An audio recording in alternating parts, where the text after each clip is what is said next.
It's Tuesday, March 11th, 2025, and I call this meeting of the Senate Elections Committee to order. A quorum is present. There are two items on the agenda today. We have Senate File 1911 with Senator Boldon and Senate File 1996 with Senator Marty. We'll start out with Senator Boldon.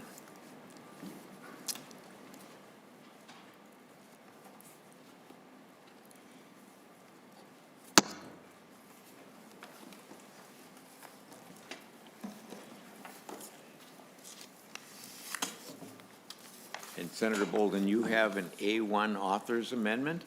Yes, Mr. Chair. Okay. Senator Boldon offers the A1 author's amendment. All in favor, say aye. Aye. Opposed, nay.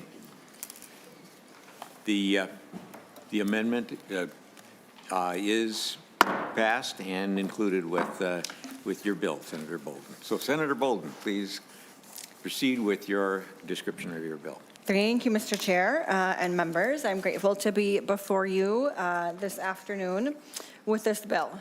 No matter what we look like or where we come from, Minnesotans deserve a democracy that works for all of us, where voters, not billionaires or corporate special interests, choose their leaders.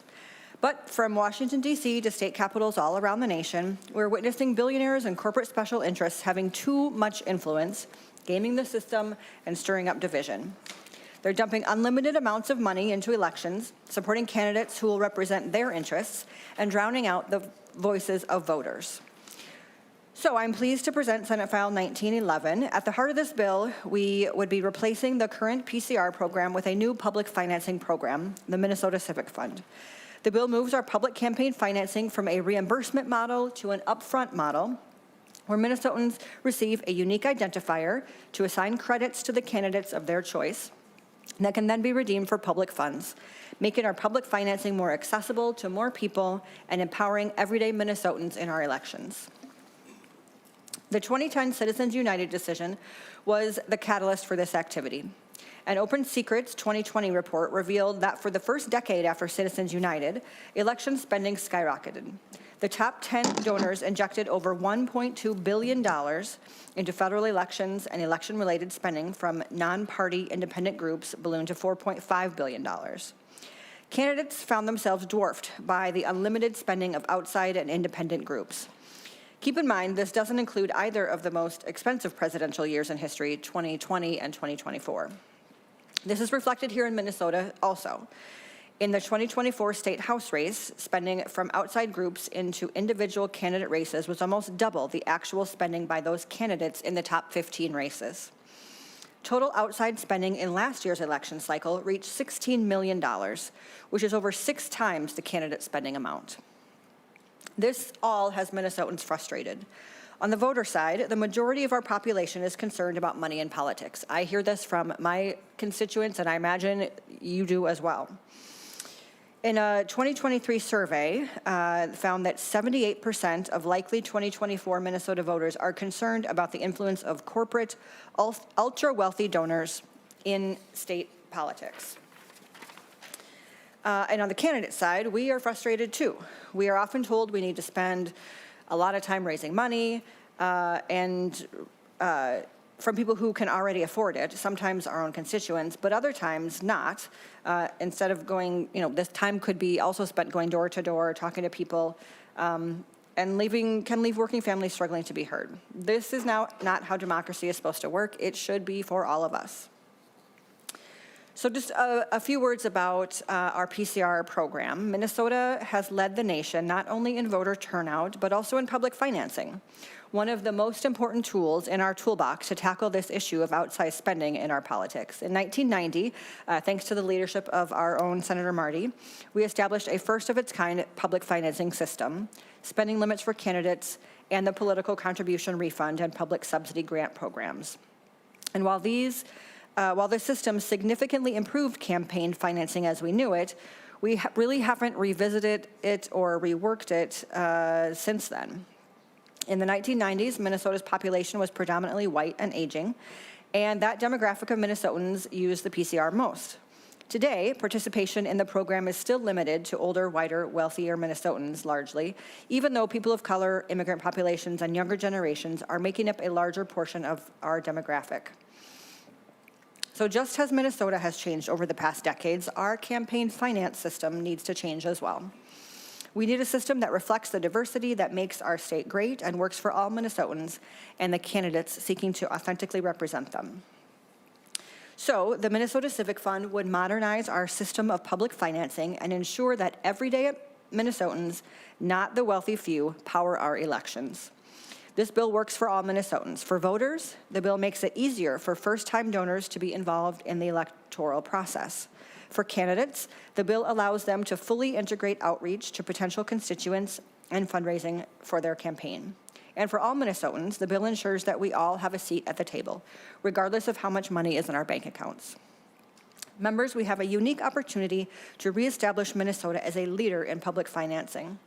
The Minnesota Civic Fund would be the first statewide public financing program of its kind, putting our state back at the forefront of modernizing and democratizing how we fund our elections. In Minnesota, we can say no to special interest money in politics, keep pushing forward a more inclusive, multiracial democracy, and build a state where the voices of the people, not the voices of corporations or wealthy special interests, can shape our future. So, Mr. Chair, I'm happy to pass it off to our testifiers and then move to questions and discussions. Thank you. Thank you, Senator Boldon. We do have several testifiers, and we'll build on what you've testified to. And would you like to follow the testifier list that we have, starting with King County Council Member Teresa Mosqueda via Zoom? We have several people that are via Zoom, and what we'd like to do is make sure that you kind of be brief, somewhere around 3 minutes each, and please be sure to state your name for the record and continue with your testimony. So, Ms. Mosqueda, is that how you say it? You are correct, Mr. Chair. Thank you so much. Dear Chair Carlson and honorable members of the committee, my name is Teresa Mosqueda. I am a King County Council member out here in the Seattle area. I represent District 8, which is most of downtown Seattle, West Seattle, all the way out to Vashon Island, Burien, and parts of Tukwila if you've ever been out to our beautiful Pacific Northwest.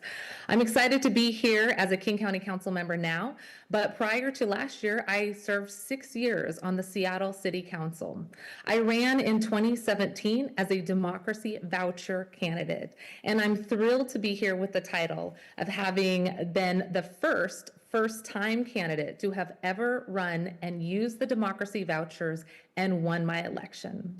I'm excited to be here to support these efforts to pass the Minnesota Civic Fund, as I think that this builds off the successful efforts here in the city of Seattle. The city of Seattle's program is called Democracy Vouchers, and similar to the efforts that I am hearing about from Minnesota, it allows for unique democracy vouchers to be sent to all residents who are eligible voters, who are all residents who are lawfully present, can use these vouchers. $25 vouchers up to $100 in total can be sent to residents, and those residents can choose to engage in the civic democratic process for maybe the first time ever. They choose to engage in a way by signing the name of the voter over to the candidate of their choosing. This has allowed for people to engage in our democratic process who've been historically left out. It's also allowed for candidates to see themselves running for the first time ever. I was 36 years old when I first decided to run for office. I was a renter, and I didn't come from a family of deep pockets or wealthy individuals. But what I saw was an opportunity in 2017 to stand up and run for office, recognizing that cities and local jurisdictions had a chance to use these democracy vouchers for the first time ever. It gave me hope that more residents would be able to see see someone who represents them and truly have a more representative democracy. As you just heard, democracy vouchers also encourage candidates to get out of dark windowless rooms, dialing for dollars for maybe people they've never met before, and instead be on the doors and learn from residents what matters to them and what they'd like to see in an elected who gets into office. That is what happened to me when I ran for office. Some of the doors I went to, folks opened the door and said, I have never seen anybody ever come to my door before. Tell me more about what you stand for. I'd talk to them about why I was running, and I'd hear from them what they were interested in. They would say, that is actually something that I would like to see. I would love to see you represent me. And they'd hand over democracy vouchers. So in terms of what it does, it gets more people out running for office and helps to create more representative democracies. It helps make sure that more people can get their candidate of choice into the running and through the primaries by allowing for people to use democracy vouchers. In fact, Vox said that 84% of democracy voucher donors had never given to a campaign before. It not only got them donating to candidates, but it followed through with voting. That's the most important thing, making sure that residents feel like they have a voice and that their vote matters. I would offer to you, esteemed colleagues, that bringing democracy vouchers or the Minnesota Civic Fund to your residents allows for democracy to truly flourish, allows more people to see themselves running and ultimately winning, and helps engage more people in being part of our civic and democratic process.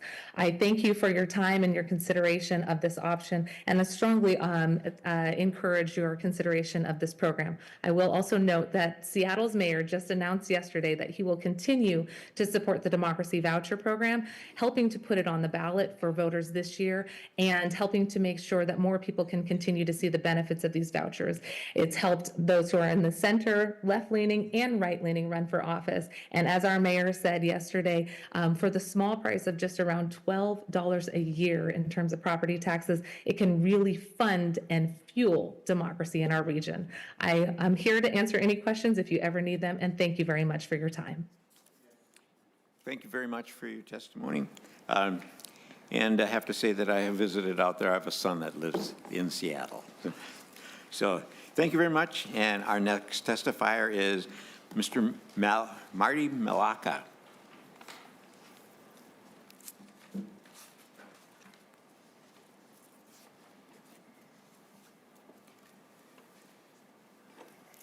Mr. Malaka, please state your name for the record and continue with your testimony.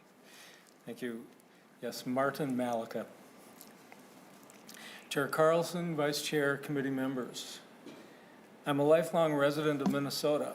I was born here, went to school here, married and raised 2 children here, worked here, and recently retired here. I'm proud of our state, especially its national leadership in voter turnout. Democracies work best when as many people as possible participate. Money is critical to getting elected and reelected for almost any politician. And I don't have to tell you that, you all know that firsthand. I'm 67 years old, and I've seen our culture change during my lifetime as radio and then television and now the internet have taken up more and more of our time.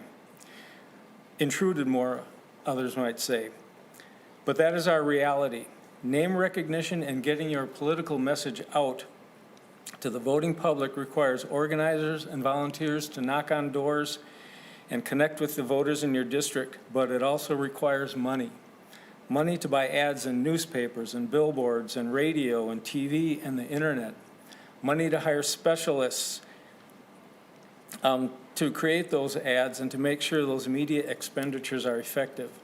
And money is increasingly being concentrated at the top of the economic pyramid and in the hands of corporations. People get and stay involved in their community when they feel their voices are being heard, when they feel they can make a difference.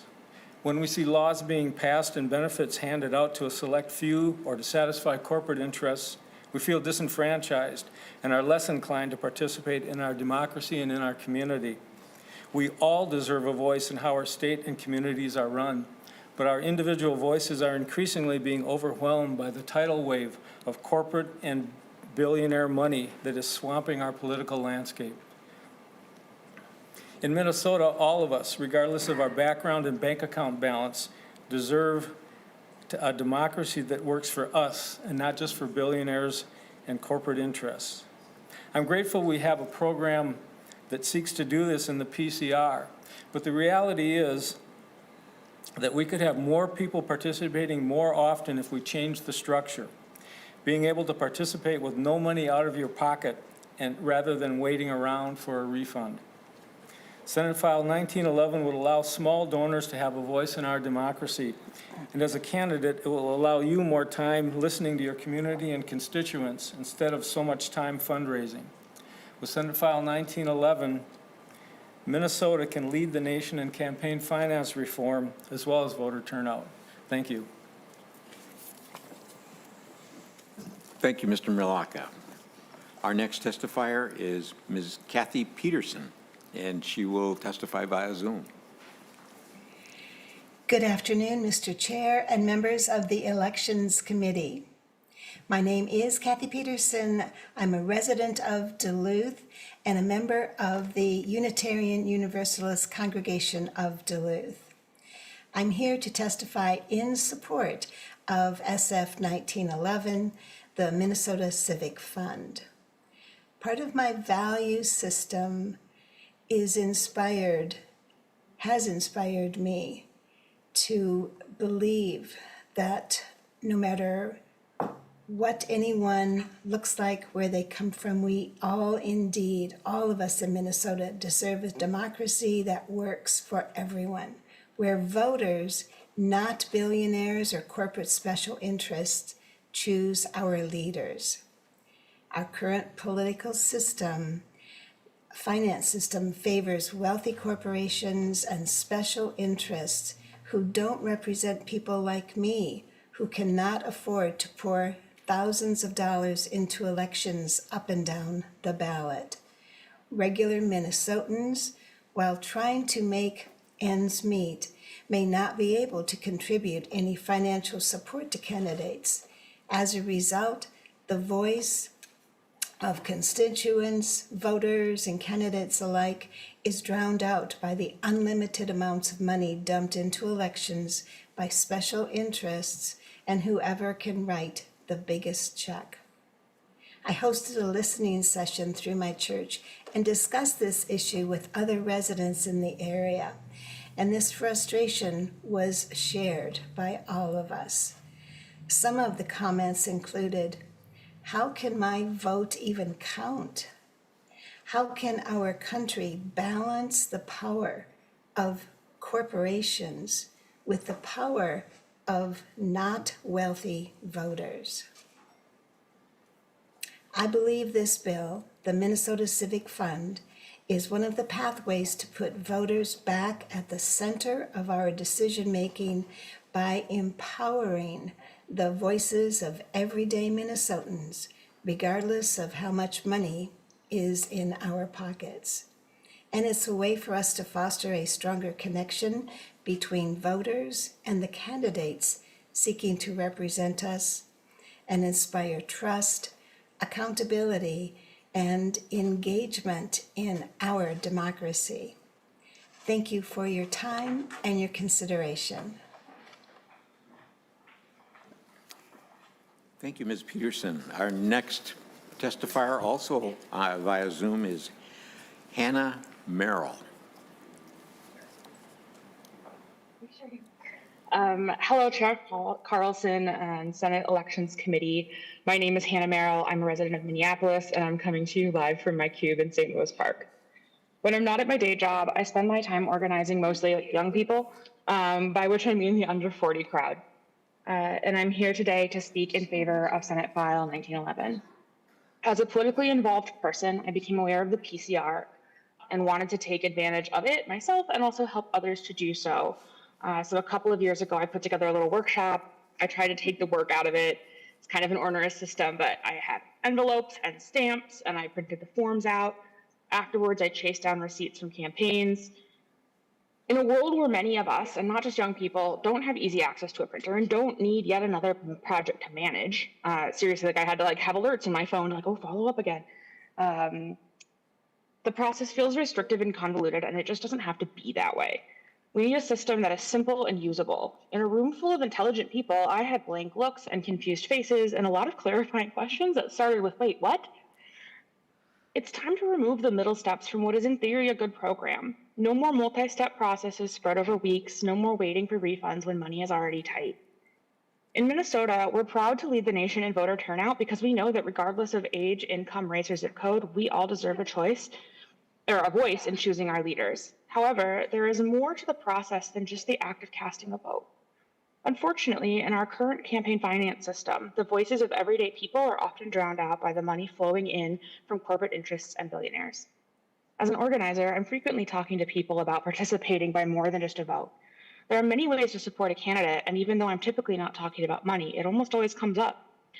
I really like so-and-so, but I can't afford to donate, or I want to support them, but I was only able to give a little bit. In a system that favors wealthy corporations, everyday Minnesotans who can't be big dollar donors feel like they don't have a say. I fall into that sometimes too. When I get an invite to a fundraiser for a candidate that I support, the first thought that always goes through my head is that I don't have fundraiser money, that I don't belong in the room, and that this isn't the way in which I can participate. But let's imagine a world where I have, and my neighbors have, credits to spend, without paperwork, without navigating a multi-step system.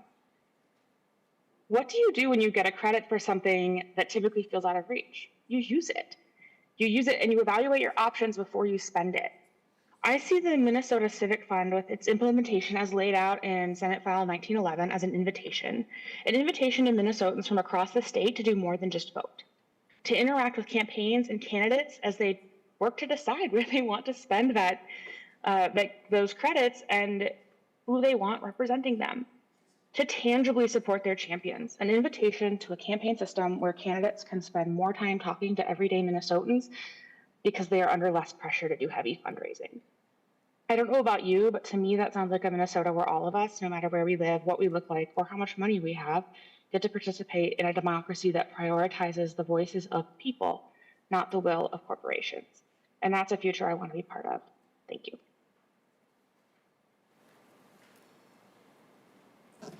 Thank you, Ms. Merrill. Our next testifier is Ms. Beth Shimmick from the Campaign Legal Center, and that is also via Zoom. Ms. Chair Shimmick, Carlson? Oh, yes. sorry. Just identify yourself for the record and continue with your testimony. Yes, sir.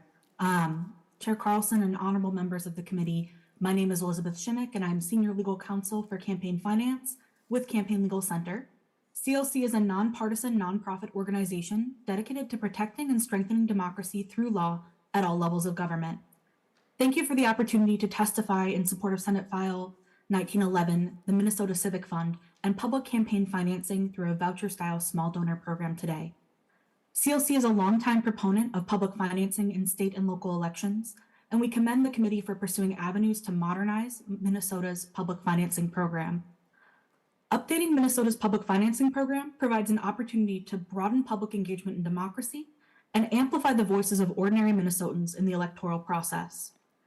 Democracy dollar-style voucher, or in this case credit programs, incentivize candidates to maximize their outreach to residents, broaden engagement with the electorate at large. Studies suggest that this results in increased demographic and geographic diversity in campaign donors, including by race and income, in addition to an increase in donors overall. Studies also suggest that these programs have the potential to amplify voter turnout, as residents who participated in Seattle's Democracy Dollars program were more likely to vote than residents who did not participate, even when controlling for residents' voter history. These programs also enable more people to run and be competitive for public office. By reducing barriers to entry, public financing increases opportunities for candidates from underrepresented groups and those who lack access to deep-pocketed donor networks to run for office. Finally, by increasing candidates' ability to rely on small contributions and public funds, these systems reduce the opportunity for corruption and the appearance that elected officials are beholden to major campaign donors. In conclusion, modern voucher-style public financing empowers individuals to make meaningful contributions to the candidates they support, enhances voters' ability to participate in electoral campaigns, enables more candidates to run for and win public office, and reduces opportunities for political corruption. As with any policy, the details of a public financing program are critical to its success. We understand that some of the policies in this bill are continuing to be refined, and we're happy to assist the committee and other stakeholders in that process. Thank you for your time and consideration today. Thank you, Ms. Schimick. We have some others who will not go on camera, but they will be available for questions and answers. And that is Renee LeBeau and Polly Groh from the Seattle Ethics and Elections Commission, and they would be also via Zoom. We have some member questions. Senator Westland. I beat you to it. Who did you call? Senator Westland. Okay, thank you. Thank you, Mr. Chair. Thank you, Senator Boldon. I appreciate you bringing forward this bill. And as I understand it, this is basically a replacement for the current PCR program, which requires somebody to write a check, give it to the candidate. Candidate gives a receipt. That person can then submit it to get their refund. And we have certainly been working on a process of streamlining that. As I understand it, this basically takes as the voter list that the Secretary of State maintains, that would be like the basic list. These are verified voters, that those voters would be allowed up to $100 in credits, and that they can then assign those to a candidate. That's sort of how I'm understanding this rubric to work. So I have a couple questions here. The one part that I was a little confused about, and I may have another question after this, but under Section 13, the maximum redeemable credits, as I understand that, it says the maximum that can be redeemed across all donors is subject to a cap equal to 8% of the total value of the credits. So in other words, could you just explain that a little bit to me? Thank you. Senator Boldon. Thank you, Mr. Chair. Thank you, Senator Westland, for the question. And I'll back up just a bit. So yes, essentially, as you described it, that is correct. And, you know, as I spoke about, we in Minnesota have a long history of a strong public financing system, which I am grateful for, and has served us well. And we have been sort of a leader or were a leader in that space at the time. And I appreciate the efforts that are ongoing to modernize the PCR system. But yes, this would build on that strong support and use of public financing to shift the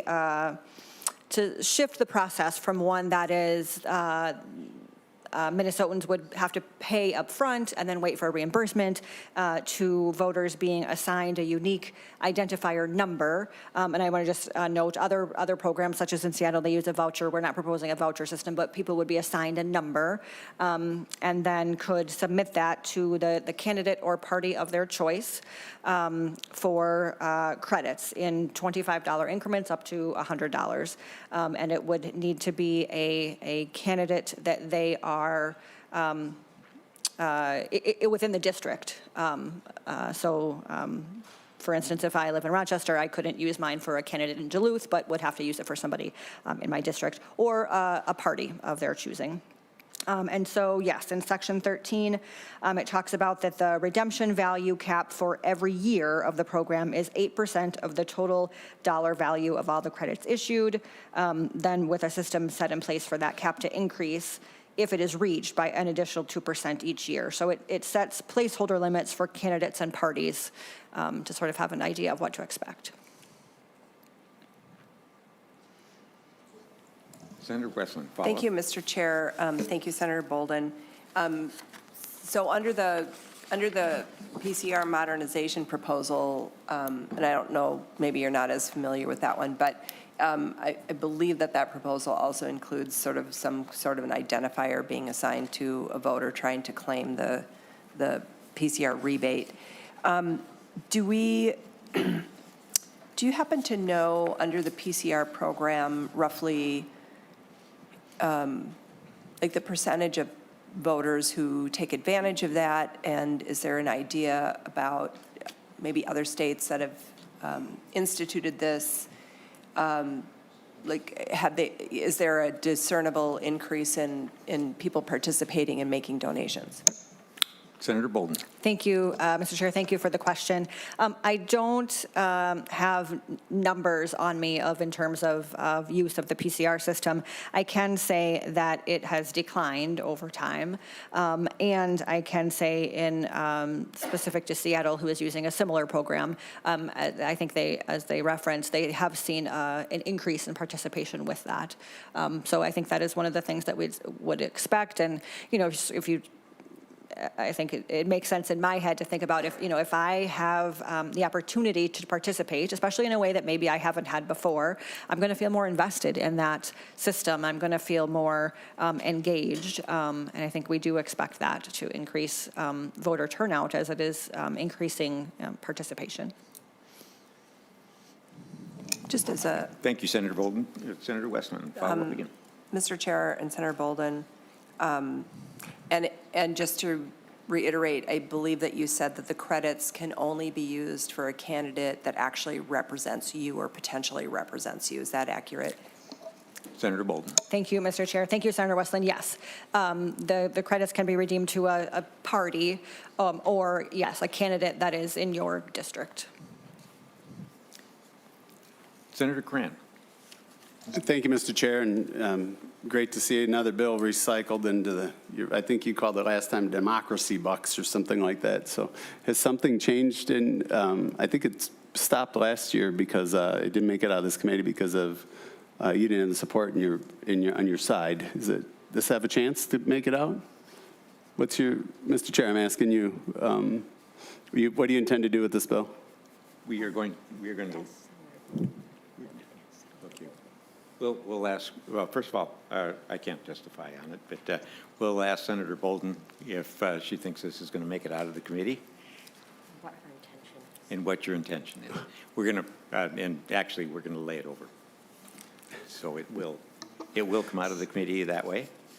Senator Boldon, I think that you agree to that strategy? Thank you, Mr. Chair. My understanding of the path today is that it will be laid over, yes. I would also just add, as with many ideas, they don't necessarily pass on the first time around, and so this is certainly a concept that we are continuing to work on with Minnesotans who are asking us to do this, and we have, continued to take input, continue to work on the language, as, I intend to continue to do, but this issue is not going away. In fact, it is going the other way. I mean, Minnesotans are continuing to feel their voices are being drowned out by, big corporations, corporate interest, this big spending, and they want their voices to be heard. And so, we're going to keep talking about this as it is, Minnesotans are asking us to do that. Mr. Chair. Senator. The reason I ask is just at some point we're going to have to talk about are there any bills we plan to work together on to pass? And have you had any conversations with the House and in their leadership? And hopefully you've had some conversation, but hopefully we can get through, put some time in on some bills that will have an opportunity to get through. Mr. Chair, I do have a couple of questions. And Senator Boldon, on the, you've made the descriptions, and everybody did on the national level. I think we've had this conversation about the corporate money, the dark money, and Democrats are pretty lucky to have the network they have and are real significant benefactors. But this affects Minnesota, right, us at the state level. And so I don't see those huge issues going on that benefit our side in some significant way.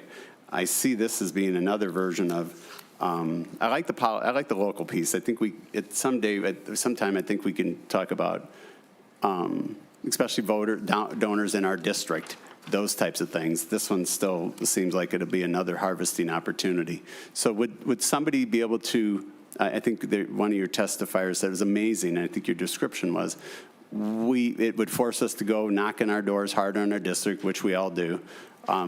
Would you allow for somebody else to solicit to collect those democracy or whatever we're calling them, those credits or those certificates from a resident in a district? Senator Boldon. Thank you, Mr. Chair. Thank you, Senator Cran, for the question. A couple of things I would say about that. One is that this is an issue in Minnesota. I mean, Minnesotans are feeling like their voices aren't always on par with that of bigger dollars. I'll just re-reference some of the local impacts I mentioned in my opening comments. In the 2024 state House race, spending from outside groups into individual candidate races was almost double the actual spending by those candidates in the top 15 races. And total outside spending in last year's election cycle reached $16 million, which is over 6 times the candidate spending amount. So Minnesotans are feeling like they are getting outspent. They want to be part of the process. And you referenced the being in favor of the local piece. So glad to find an area of agreement there. And this would only be available for people to use their credits for somebody who they who was in their district, so it would maintain that locality of piece. I think your question is, could someone other than the candidate solicit or request or take in that unique identifier to take in a donation? And that could be done many ways, and would be up to sort of the creativity of candidates. The idea is, we don't want to put a lot of limits on it. The idea is for more people to be able to be engaged and included. And so, if I am talking to my neighbor about, hey, I'm really excited about this candidate, I'm donating to them, here's this program, if this is why I like them, this is what they support, this is how they align with my values, if that sounds, good to you too, here's how you could donate to them too, yes, that would be allowed. Mr. Chair. Senator Grant. And Senator Boldon, yeah, I could see that. Solicitation, right? But from a custody perspective, the custodial perspective, do you see any path where somebody could deliver that on behalf of someone else in $25 increments?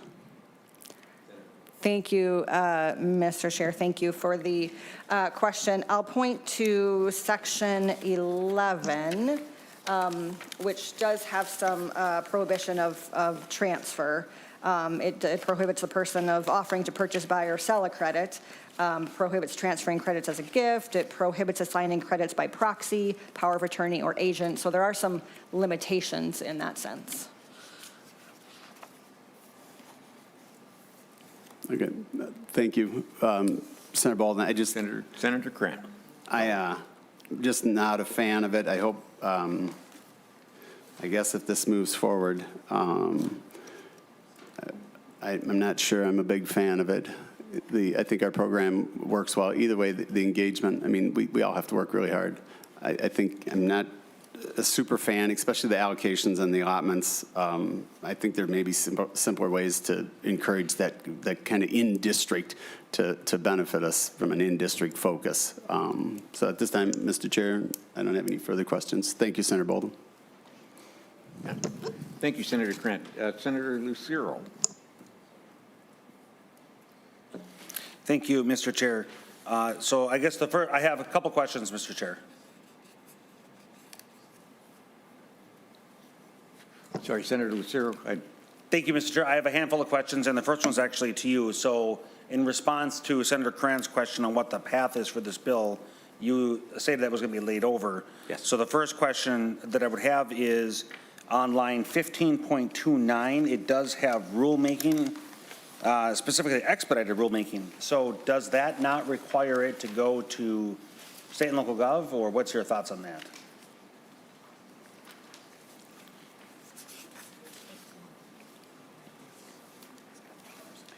It would, but Senator Lucero, we are planning to lay it over.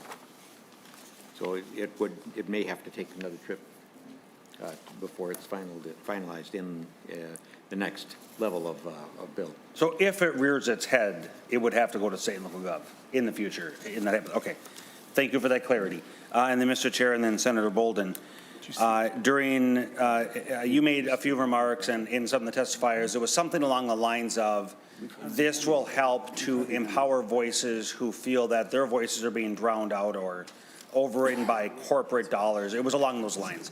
Can you help me understand what is the method by which those corporate dollars in Minnesota elections are leading to that feeling? by the, such people.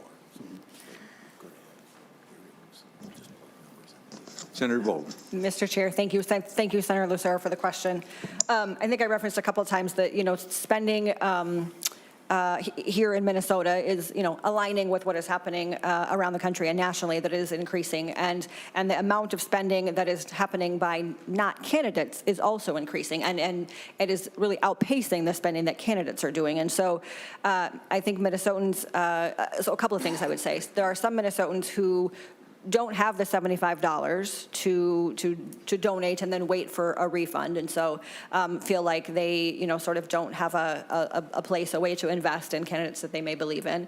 And then even for those who do, they are feeling like I can engage, I can invest, but my level of donation isn't at the level of these other bigger dollars outside spending. And so also I will say it allows candidates more time and space to connect with voters, to be seeking those small dollar donations, and not having to spend as much time thinking about or chasing after or looking toward those higher dollar donations. It levels the playing field for regular Minnesotans to have their voices heard, to have their impact and connection and investment in candidates. Senator Lucero, follow. Thank you, Mr. Chair, and I appreciate that, but my question is specific to corporate, because what I heard you specifically say is that corporate contributions or influence are drowning out or making other people's voices seem diminished. Can you specifically address how corporate dollars are influencing Minnesota candidates here in Minnesota? Senator Boldon. Thank you, Mr. Chair. Thank you, Senator Lucero. I think it's this sort of the same answer. It's connected. It's those high dollar donations that certainly, again, after Citizens United, we are seeing sort of a flood of that spending into our elections, and Minnesotans are seeing that and feeling it as well. Mr. Chair? Senator Lucero. Thank you, Mr. Chair. Okay, so I'm asking on corporate dollars, and your response is high dollar donations or high donations. But in your mind, Mr. Chair and Senator Boldon, are corporations making contributions to candidates or political parties or operating units? Corporations, not individuals that have the ability to make higher contributions, but are corporations making contributions to political candidates or political parties or other subunits? Senator Boldon. Thank you, Mr. Chair. Thank you, Senator Lucero. We do see that corporate spending on independent expenditures continues to grow. Part of the challenge with this is lack of disclosure, lack of transparency. And again, I'm going to point back to Citizens United being a big piece of this puzzle that is causing troubles. It is oftentimes difficult to know exactly who is spending money on these independent expenditures that we know are outpacing the spending of candidates, because there is not that disclosure, there is not that transparency. But yeah, the amount of spending in those independent expenditures is absolutely increasing. Senator Lucero. Thank you, Mr. Chair. Well, just so yourself and anybody's watching, there's a clear distinction between high spending and corporate spending. And for those who have seen this, I've asked 3 times, making specific questions to corporate spending, but the answer coming back is to evade my question and to redirect to high spending. And I wanted to make sure people are aware, here is Minnesota statute, prohibited contributions. A corporation may not make a contribution or offer or agree to make a contribution directly or indirectly of any money, property, free service of its officers, employees, or members, or thing of monetary value to a political party, organization, committee, or individual to promote or defeat a candidacy. So I want to make that very clear that corporations are already prohibited. And so when I'm hearing the testifiers and when I'm hearing the chief author speak in favor of this bill, they're conflating an issue that is already against the law. And so as, Mr. Chair, as members or anybody in the public is watching, as we're considering this particular piece of legislation, I'm gaining, or I'm gleaning that fear of corporate contributions is being used in the attempt to gain support and momentum when that very thing is already against the law. And so that's what I wanted to make it very clear. Thank you, Mr. Chair. Thank you, Senator Lucero. Senator Boldon, any comment on the question? Thank you. Senator Barr.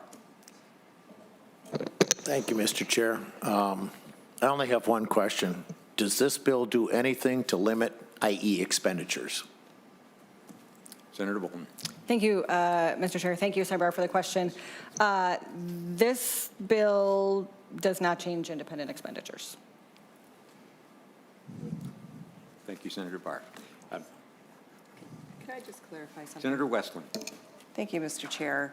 Just to clarify, you got to read a little further in that statute, and it clearly says that corporations can make contributions for independent expenditures. That would be in subdivision 3 of 211B.15. It says a corporation may not make an expenditure, offer or agree to make an expenditure to promote or defeat the candidacy of an individual unless the expenditure is an independent expenditure. So let's just clarify, corporations, in fact, can make contributions to independent expenditures.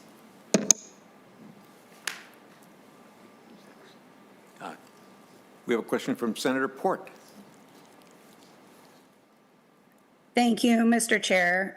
Senator Boldon, thank you for bringing this bill. I think it's a really important discussion on how to sort of modernize and increase engagement in our public financing. Though it seems clear that some of our committee does not agree that money in politics is a problem, particularly corporate expenditures and independent expenditures. And I agree with Senator Barr. I would love to see independent expenditures restricted, but Citizens United won't allow us to do that. And so what we can do is we can increase the power of people's money. And I think that's what this bill does. We have seen consistent increases in corporate spending in independent expenditures. We have seen significant increases in very large dollar amounts in independent expenditures, tens of hundreds of thousands of dollars that have changed the scope of elections in this state and in this country. It is a significant problem. People are feeling it. I hear this in my district all the time, that people don't believe that their voice, that they have an equal voice in this political process. And so I really appreciate you bringing this bill, Senator Boldon. I think it's an interesting way to look at it. I am interested in continuing to discuss it further. But I do think that if, I guess I don't understand at this moment, after experiencing the elections that we've experienced over the last decade, how anyone can think that we don't have a problem with money in politics. And I really appreciate your bill that puts that power back into voters' hands. So thank you for bringing this. Thank you, Senator Port. Any comments to the comment, Senator Boldon? Mr. Chair, not specifically to that, but I would just have, when we're ready, I would have some closing comments. Okay. Well, I think we can move on here. If you have some final comments, being that we're going to lay it over. Thank you, Mr. Chair. And thank you, members. I appreciate the discussion.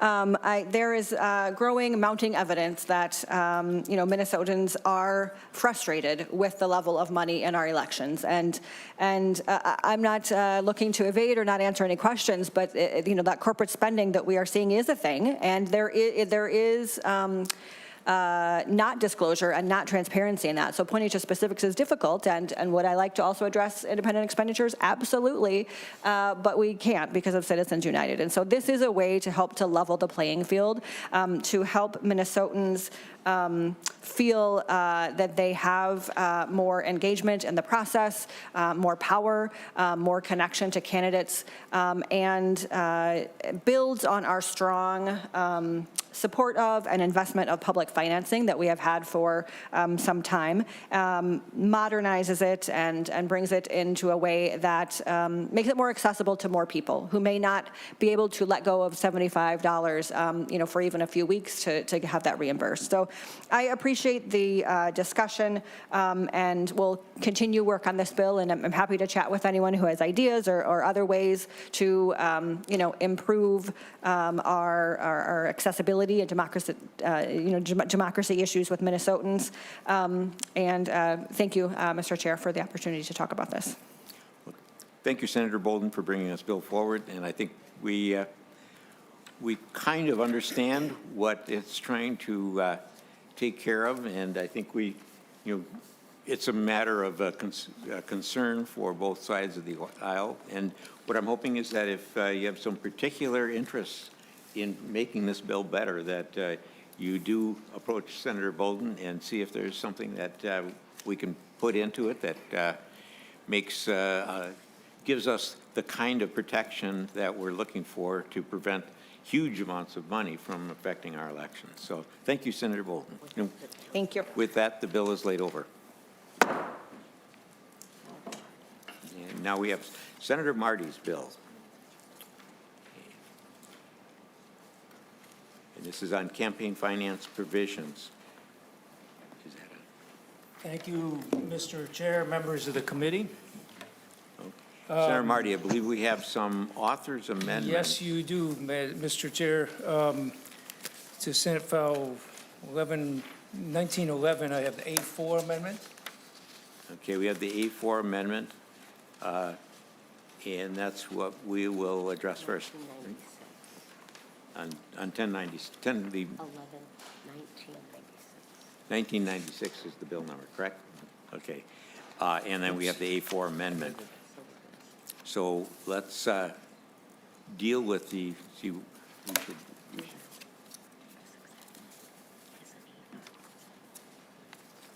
have an A5 amendment, and we'll amend the A4. I was going to do A4 then A5, but either way. Shall we pass the A4 first? I think we'll do that. So they are both authors' amendments. So what we'll do is we'll vote on the A4 amendment first. All in favor say aye. Aye. All opposed, nay. The A4 amendment is adopted. And then we have the A5 amendment. I'll move that as well.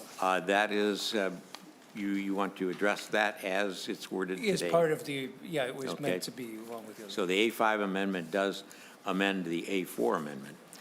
All in favor say aye. Aye. Aye. All opposed, nay. The A5 amendment to the A4 amendment is adopted. And now we can go ahead and we'll take up the author's bill of 1996. And Senator Marty. Thank you, Mr. Chair and members of the committee. Senate File 1996 is a variety of miscellaneous group of what I think might be seen as fairly small but very important improvements in our election laws to expand transparency and to clarify what counts as coordination, so on. So bottom line is some of the main provisions in the bill would expand the definition of independent expenditure to include communications that are clearly promoting, attacking, supporting, or opposing a candidate, even if they don't specifically mention the upcoming election. In other words, the express advocacy, they're clearly ads that are intended to, expenditures that are intended to help or hurt a candidate. It also makes it clear that electioneering communications cannot be coordinated with a candidate. The reason our coordination laws are so important is because if I'm doing an independent expenditure, electioneering communications, that doesn't count against the candidate's spending. The candidate has nothing to do with it. If they are coordinated, then frankly, it should be and is under our law, counts as the campaign contribution, campaign expenditure side of things, where there are the limits and everything else. The unlimited independent expenditure in electioneering communications, we want to make sure that if they are coordinated, they are not independent. Another thing the bill does is it begins to clock when electioneering expenditures start. Right now, we have a thing from, I think it's 30 days before the primary, and then it kicks off after the primary, and then you kick in 60 days or so before the general election. This would start the clock ticking when absentee voting in the primary begins and would continue that throughout up to the general election. So it closes that gap in there. The next thing it does is something that I was unaware of the terminology and was certainly shocked at how much of it happens, what they call red boxing. It's a tactic that's frequently used, especially at the federal level and some state races, where candidates are doing polling as campaigns tend to do, and they take the results of those polls and put them on their website in a way that gives clear direction to independent actors to do ads based on the polling data. The reason it's called red boxing is they actually often, in most, not all the ads, but they'll actually put a red box around it. So in other words, they'll do one, here's one, Democratic primary runoff voters in such and such media markets need to see and hear that so-and-so, this person's opponent, would do this, and explaining exactly that. They tell you. Another one, they need, primary voters across the district need to read and see that while on the go, which apparently means cell phone digital ads, need to read and see while on the go that Chicago Alderman so-and-so was a lobbyist who did this and received millions of bucks. They're telling them exactly what message their campaign wants to focus on. Hey, you're a group that does independent expenditures. Here's all the code. Here's the audience you're speaking to, and so on. And while that sounds like a kind of a fringe way to get around the law, apparently in 2022, there was a study that found 1 in 4 U.S. congressional races, more than a third of U.S. Senate races, used red boxing by at least one of the candidates or the parties. And that the median of the candidates who used the red boxing in general election received about 200 times more outside spending than the candidates that did not use the red boxing. So it's clearly a creative way to get around the stuff. Oh, we didn't coordinate with you. We'll just put this publicly in the ad, and therefore everybody has access to it. We'll put a red box on it, so if you're dense, you can see very clearly this is what we want you to advertise to help our campaign. That's a practice we want to prohibit, and this bill would do so. This bill updates our definitions of what's considered coordinated. And again, as I mentioned earlier, if it's coordinated, then it's not an independent expenditure or independent electioneering communications. It would count as campaign contributions and expenditures. We would require self-funded candidates, candidates who are dumping lots of money in their own races, to file reports whenever they add to their own campaign coffers after they've exceeded the amount that candidates who abide by the spending limits can contribute. We change and update the disclaimer requirements. One of the types of things with digital ads, apparently the board has ruled you don't have to have a disclaimer on the page of it as long as you refer to another page that has the disclaimer. Well, they're referring it to a page that may have 1,000 other items in the disclaimer. So if you don't have room on that one page, you just provide a link in there to a page that contains nothing other than the disclaimer to make it clear who's paying for the ads. Again, that's another part of transparency. We are, let's see, maybe I'll just go through the bill real quickly and make sure I didn't miss any of the main points. First section is just changing definition to comply with what we're talking about here. The second section on page 2 would be expanding what we call independent expenditures, not just the expressly advocating that currently is covered, but do something that I believe is already covered in federal law and other places, and that's that expenditures that promote, support, attack, or oppose nomination, defeat, et cetera, of a clearly identified candidate counts as an independent expenditure, even if it's not expressly advocating. And then the next section, time for filing, this is a sort of a purely technical fairness thing, and that is when you file for office, 14 days after you file, you have to submit your statement of economic interest. Every candidate has to do that, but that means someone who files the first date has to file their statement on a day earlier than everyone else. So this is just making it consistent within 14 days of the close of a filing period. So if you have from May 15th to June 1st, say was the filing period, you don't have to file 14 days, file the statement 14 days after you file for office, but 14 days after the filing close. So all candidates have to submit their statement the same day. Section 4 is just, we're changing word from expenditure to disbursement to include more things because of the terminology we used. This is a little bit broader.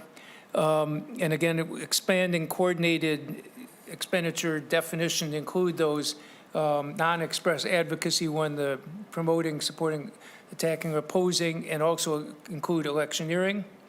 And we define in section 5 what is coordinated would be it has to satisfy, it has to be one of the three things in subdivision 1A. It has to be either expressly advocating or one of those promoting, supporting, attacking, or electioneering communication. And it has to be one of the things in subdivisions 2 through 7, namely fundraising, or if there's a candidate who happened to serve on the board or in office in the committee or PAC, it seems to me that that should be considered coordinated as well. If they're consulting services, if I'm doing consulting for a campaign and for the committee, that would be coordinating. And then if you're using information that's not publicly available, that's just changing what we have, just the definitions, updating them for that section that's currently in law. And finally,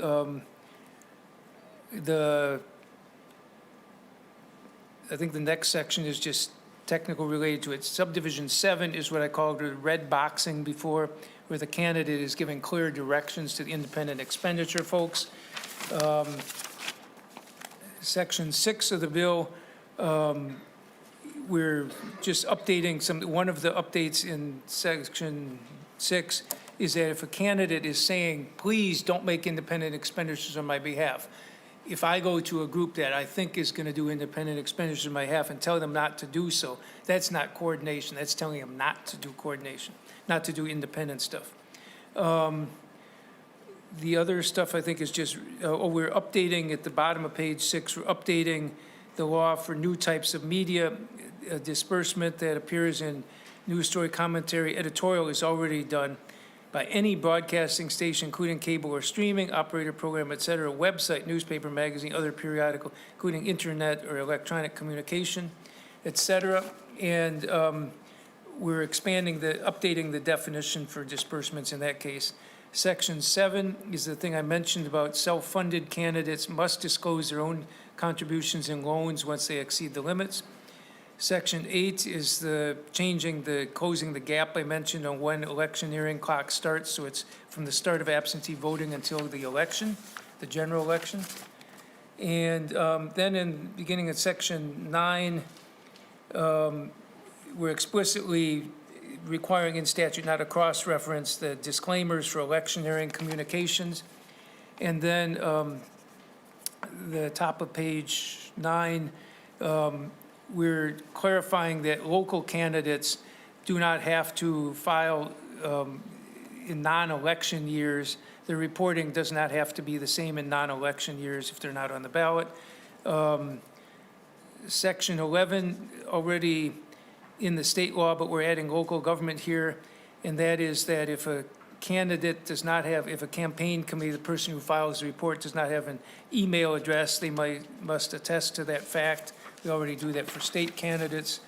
Then finally, in section 12, we get to disclaimers, changing the things so you can just have paid for, you don't have to have prepared and paid for. We're trying to simplify it where we can. making a number of changes. I mentioned earlier that if a candidate or committee's website, you have to have once on your campaign website your disclaimer, but in the case of other things, you have more independent expenditures, they have to have a reference to specifically the disclaimer, and if they put audio or visual things that might be pulled off their website for others to use, they have to have the disclaimer on those as well. Section 14, we're updating the disclaimer law to cover electioneering communications. This is all amended by the amendment. And then section 15, material that does not need a disclaimer, if you cannot put a disclaimer on electronic communications because it's technologically unfeasible, you have to demonstrate that it's not feasible. And then finally, for section 16, 17, 18, we are replacing them with the language in the amendment.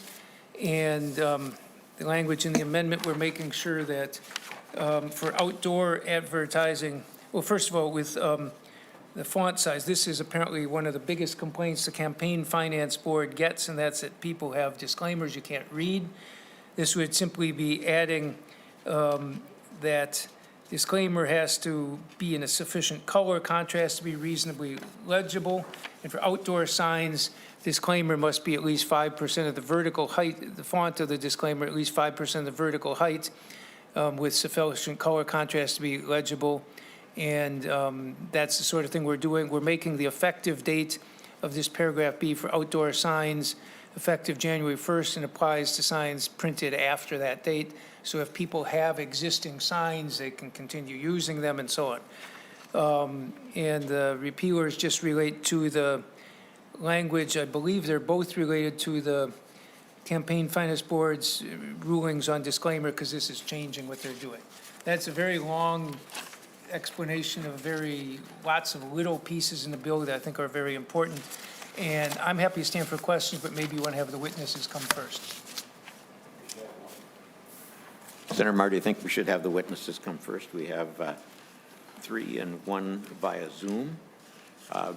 Ms. Mary Hartnett from Clean Elections, Minnesota. You're first on the list.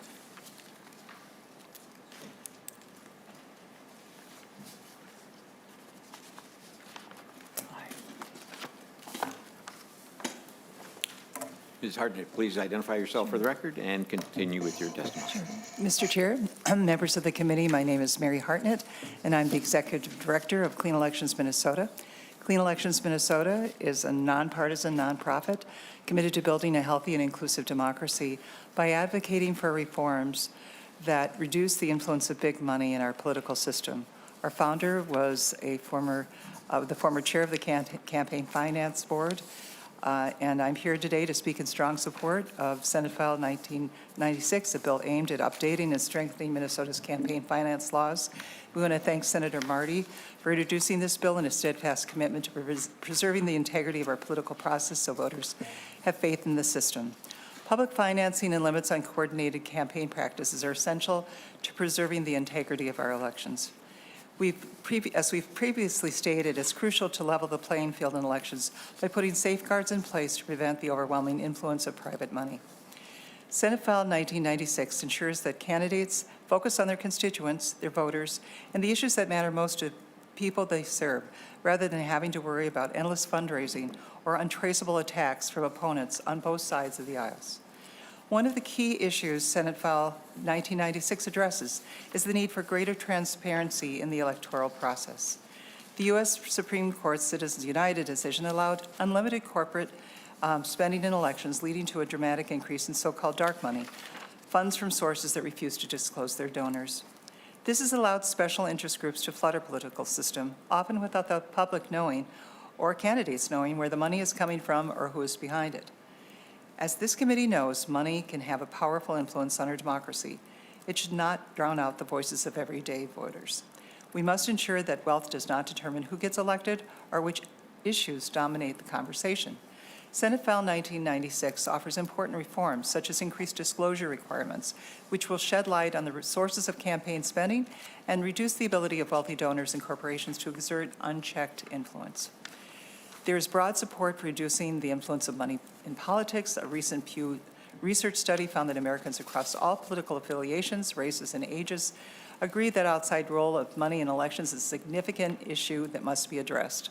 Recently, we sponsored an education forum that highlighted the work that was done in Maine. Maine voters voted by 75% to cap super PAC contributions to $5,000. There's widespread satisfaction, 75% of the voters. And it was Republican-led, and it was an incredible outpouring of showing the dissatisfaction that highlights a demand for change, and Senate File 1996 directly responds to many of these concerns. While campaign finance report will not eliminate the influence of big money in politics, it can provide transparency and accountability. By requiring disclosures of where money is coming from and how it's being used, we give candidates and voters the information they need to make informed decisions. Senate File 1996 helps ensure that our democracy remains vibrant and responds to the needs of everyday Minnesotans. I urge the committee to support Senate File 1996, and I thank you for your time and consideration.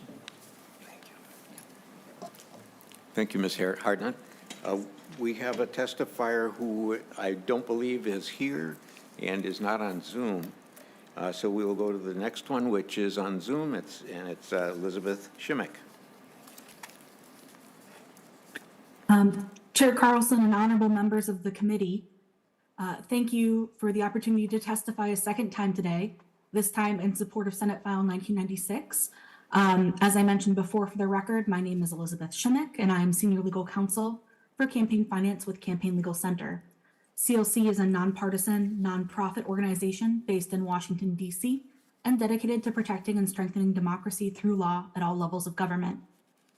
Voters have a right to know who's spending to influence their decisions when they cast their ballot. However, secret spending by wealthy special interests, sometimes called dark money, impedes voters, and these wealthy special interests continually seek new ways to hide their election spending from the public eye. My testimony today will focus on three key areas where Senate File 1996 would update Minnesota's campaign finance system and address gaps that dark money spenders seek to exploit. First, the bill would expand transparency requirements for independent expenditures beyond express advocacy to include paid communications that promote, attack, support, or oppose a candidate, often called PASO communications. Some major spenders attempt to influence elections while avoiding transparency with election ads that skirt around express advocacy, but still promote or attack a person's candidacy. By including PASO communications as independent expenditures, Minnesota would join states like Hawaii, Arizona, and Maine in ensuring that voters know more about who is spending big money to influence their votes. Second, this bill updates Minnesota's coordination statutes to address gaps in coverage and ensure that campaigns and big election spenders are not illegally coordinating their activity. These changes would include coordinated electioneering communications as a type of coordinated expenditure and address red boxing, a common and controversial practice that we've seen at the federal level and in other states where campaigns coordinate in plain sight with outside spenders by providing explicit spending guidance on the campaign's public website using industry-specific terms and keywords. Third, the bill modernizes Minnesota's on-ad disclaimer rules for digital ads. This bill includes a new section outlining the disclaimer format required for electioneering communications, in addition to updates reflecting the ever-growing prevalence of online and digital political advertising, including a clarification that digital ads must include on-ad disclaimers unless it is technologically infeasible to do so. These changes would help to ensure that Minnesota voters have immediate and easy access to information regarding the spenders behind the election ads they see, wherever those ads find them. As wealthy special interests seek ways to circumvent disclosure and secretly influence our votes in our government, bills like SF 1996 provide important updates to clarify the campaign finance system for campaigns, spenders, and the public. Thank you for your time and consideration, and I'm happy to take questions. Thank you, Ms. Shimmick. Now we can go to questions from the committee.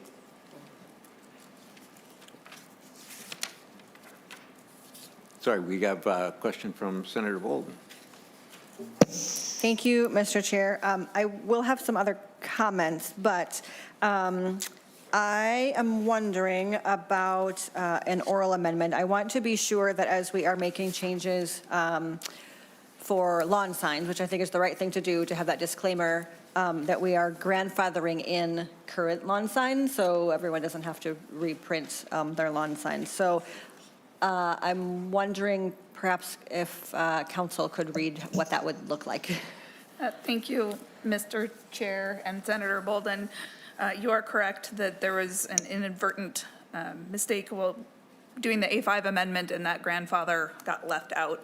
So I think what you are looking for would be an amendment to the A4 amendment.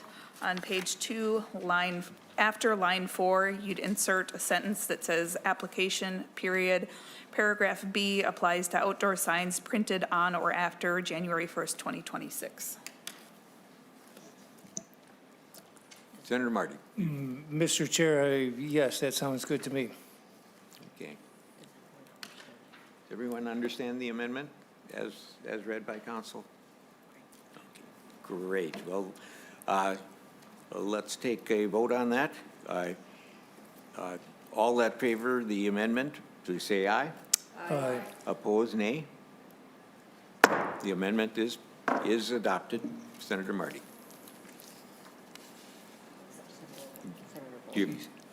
Senator Boldon, is that what you wished? Okay. Thank you, Mr. Chair. If I could just make a couple more comments just on the bill as a whole. Thank you, Senator Marty, for bringing this bill.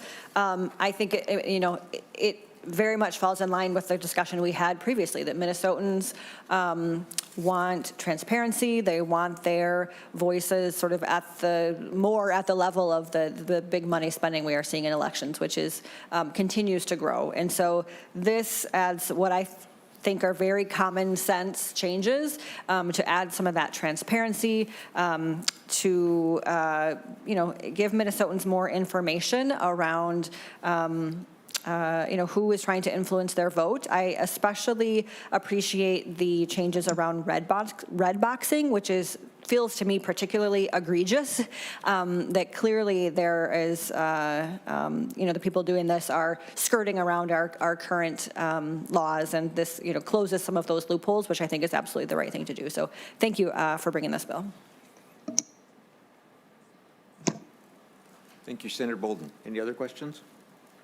Senator Cran. Thank you, Mr. Chair. Senator Marty, on the one part that has me kind of concerned is on section 5 of the, where you mentioned about red boxing and passing some secret code or based on design that somebody could pull it. It seems like somebody could almost use anything, and it looks fairly subjective on if some IE or somebody pulls some content off of your site that you have no control of, that it could be considered coordination. So I'm not sure. I mean, you say red boxing, right? Anything, right? Our graphic designers, they do a bunch of different things, but we're there to promote ourselves, and you listed an example, but it just seems so subjective that anything could be turned and weaponized based on political action. It just seemed too subjective for me.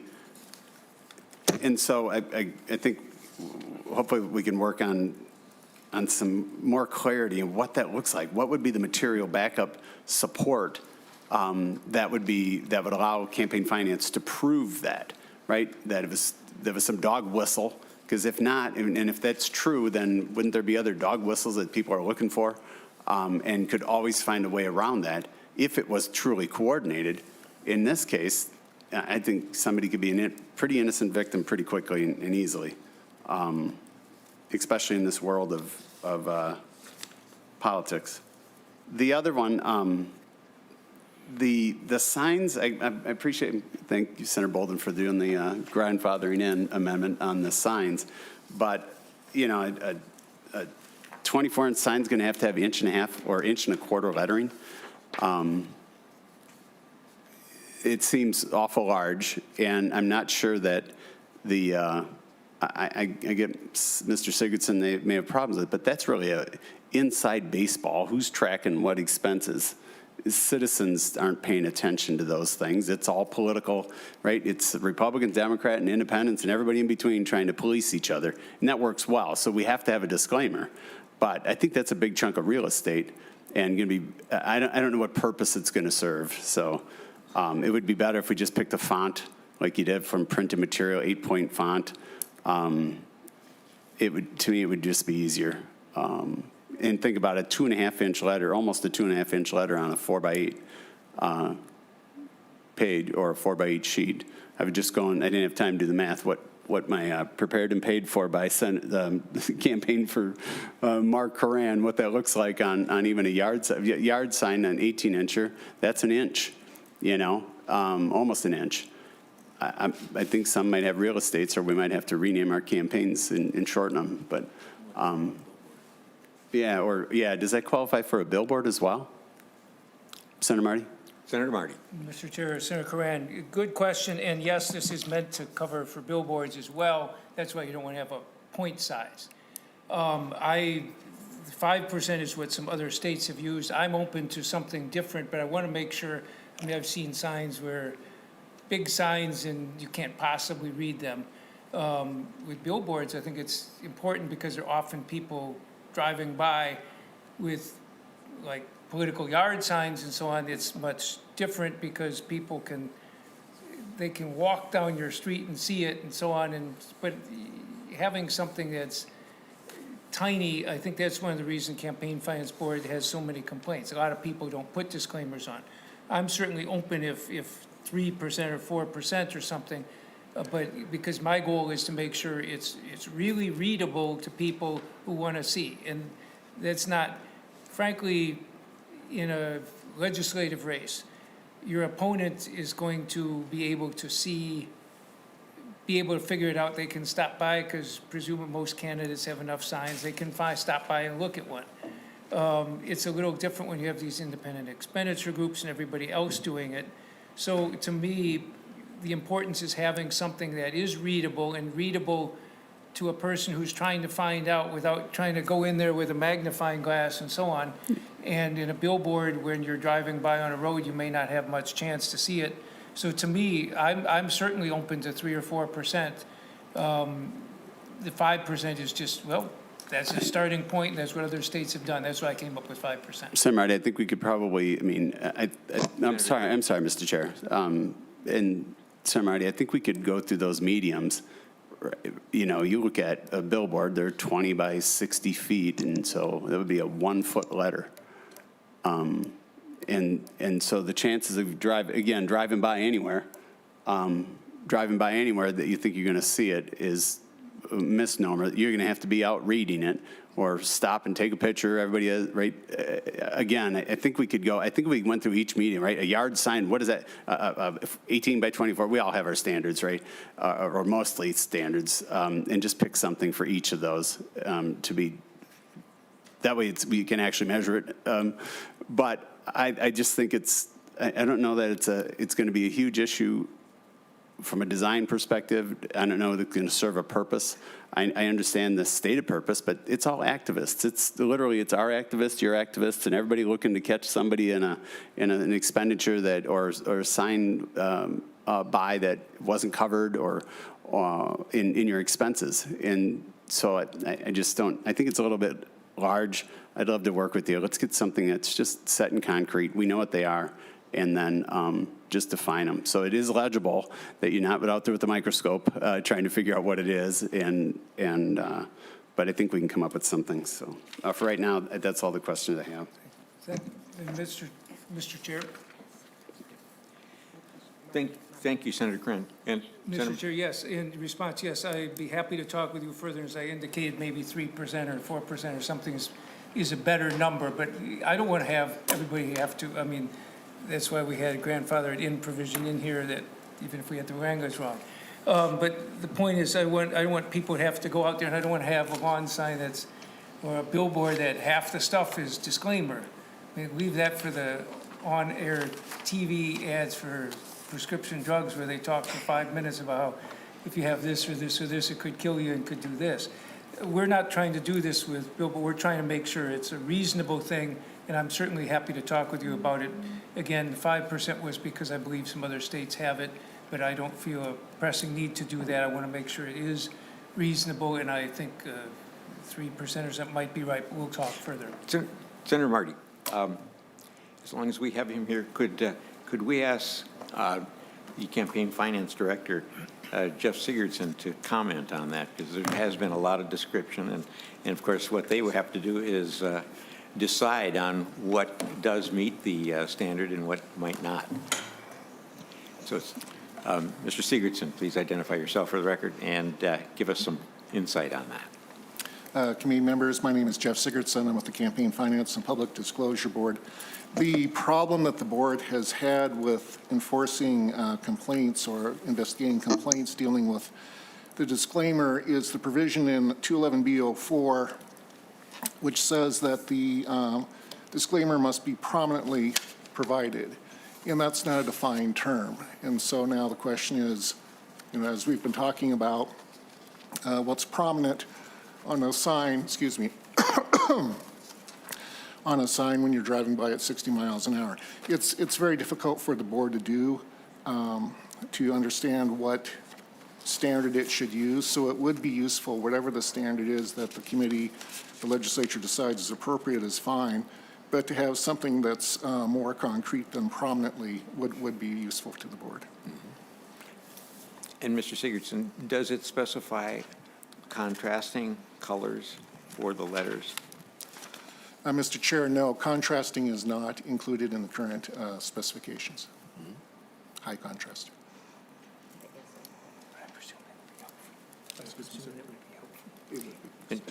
Senator Marty, comments on? Mr. Chair, yeah, that's fine. I was just asking to make sure I think the contrast in colors so it's legible is, the important thing is to make it legible and not be trying to hide things. But again, I'm certainly open to discussing how we do that. I just don't want to have in law for this size sign, because everybody creates their own kind of signs and everything else. But and there's a big difference between some types of big 4x8 or 20 by 60 foot signs kind of thing and a real tiny thing. So we can come up with a number, and I'll be glad to talk with any members of the committee that want to discuss it. Senator Limmer. Thank you, Mr. Chairman. Senator Marty, I think maybe in this particular area you might be a little overly prescriptive, but simply because based on the exact specifications of a disclaimer, it kind of reminds me of a story of State Representative Elton Radallen. Many years ago, he later became the Commissioner of Agriculture. He was down in, I don't even know where he was from, but he was southern Minnesota, and he would brag about his campaign sign efforts in his district. That consisted of moving his sign from one town to another and leave the one sign in a town on the main street. One sign for a whole campaign for a whole state representative district. He would brag about that, and he'd still get 68, 70% of the vote. I don't know if he had a disclaimer on that sign or not. I don't know if the disclaimer or the lack thereof had any impact on the voter turnout, but nevertheless, I think something that would be legible is fine.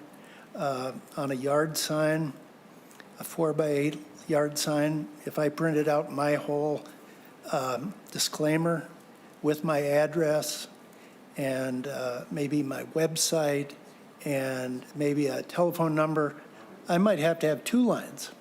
Now we're up from 2.4 inches times 2. Now you're up at nearly 5 inches of space. And of course you need a white margin down below. You can't print it right on the cut line.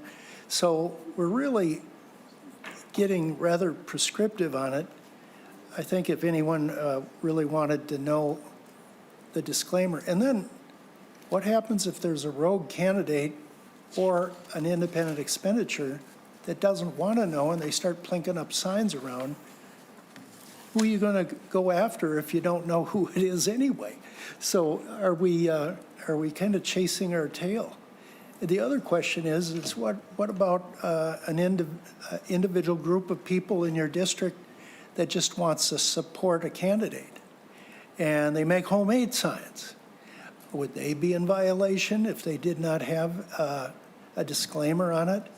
Or does that trip into independent expenditures by making their homemade signs?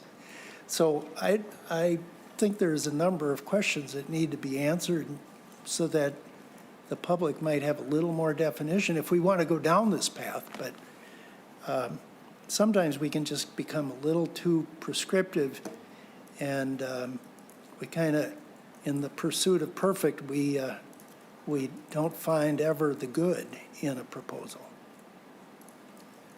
Mr. Chair, Senator Marty. Senator Limmer, Elton Ridollin's one sign, I've never heard of a candidate who had one sign, but he was obviously successful for him. No, we're not adding disclaimer requirements to things that don't already have requirements in terms of these signs. They're already there. We're just trying to say, let's make it readable. And as I said, I'm open to something other than 5%.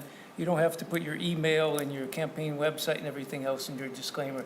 You can do that, but if you were doing that so people can read it, you probably want it bigger anyway. But this is not trying to be unreasonable. This is trying to say, we've got a law, it's been working.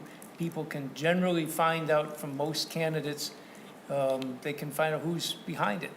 And I think that's appropriate, and I think we should continue that. This is just trying to clarify it. I think you're making a bigger deal out of this than it is. Mr. Sigurdson, do you have any comments on sign design? Mr. Chair, I don't think I have any on sign design. The one comment I heard from Senator Limmer, a small local group, the disclaimer requirements do not apply unless a committee, an association of two or more people forms to spend or raise more than $750. So a very local small group would not have to have a disclaimer on their signs at all under current statute. Thank you, Mr. Sigurdson. Senator Limmer. Thank you. Well, I have Mr. Sigurdson there. You said a group that would spend over $750. What if it's independent individuals and everyone spends $3 on their sign and tapes it to their window? It's not qualifying as a formalized group, and maybe they have a little different message. Maybe it's elect John Smith, or vote for John Smith, or get John Smith in whatever office they're running for. I don't know if that would create an aggregate that's worth $750 or not. Mr. Sigurdson. Mr. Chair, Senator Limmer, actually the provision, I probably didn't state it very well. It says this section does not apply to an individual or association that's not required to register and report under Chapter 10A or 211A. And both of those have the $750 standard. Okay, thank you. Final comments, Senator Marty. Mr. Chair, as I indicated, this is sort of a miscellaneous group of improvements to our campaign laws to make things clear and more transparent. I think this is a step forward, and I would love to have the committee's support. Thank you. Thank you, Senator Marty, for bringing up a lot of interesting discussion. With that, the bill is laid over for possible inclusion in the omnibus bill. And with that also, that's all the business we have for today, and the meeting is adjourned.